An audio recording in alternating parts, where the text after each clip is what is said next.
ভারত সরকারের কাছ থেকে পাওয়া কর ছাড় সুবিধা গোপন করে চুক্তির শর্ত লঙ্ঘন করেছে আদানি গ্রুপ, এমন অভিযোগ অন্তর্বর্তী সরকারের।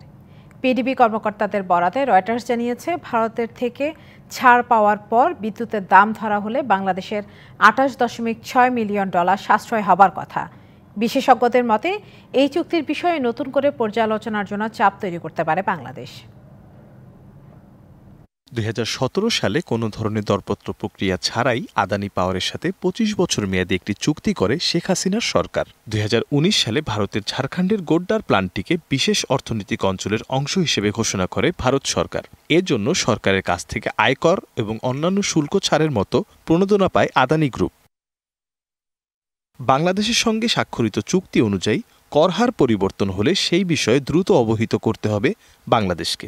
একই সঙ্গে ভারত সরকারের কাছ থেকে কর ছাড় সুবিধাও দেওয়ার কথা আদানির, কিন্তু আদানি পাওয়ার বাংলাদেশের কাছে এ সুবিধার কথা এড়িয়ে গেছে। এ তথ্য উঠে এসেছে বার্তা সংস্থা রয়টার্সের প্রতিবেদনে।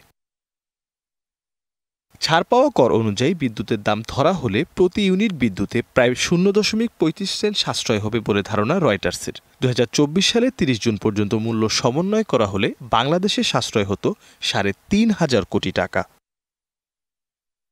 ঝাড়খণ্ডের গোড্ডা থেকে বাংলাদেশে সরবরাহ করা প্রতি ইউনিট বিদ্যুতের যে মূল্য ধরা হয় তা ভারত থেকে ঢাকায় বিক্রি হওয়া সব বিদ্যুতের গড়ের তুলনায় 55% বেশি। অন্যান্য কয়লা চুক্তির তুলনায় অনেক বেশি হওয়ায় পুনরায় আদানির সঙ্গে চুক্তি পর্যালোচনার সুপারিশ করে অর্থনৈতিক পরিস্থিতি বিষয়ক কমিশন। প্রতিযোগিতামূলক নিলাম প্রক্রিয়া ছাড়াই জ্বালানি চুক্তির আইন করে শেখ হাসিনা। বিশ্লেষকদের মতে আদানিকে সুযোগ সুবিধা দিয়ে মোদিকে খুশি করতেই এমন আইন করেন তিনি। Mirza Sanowar Hossain, TBC news desk.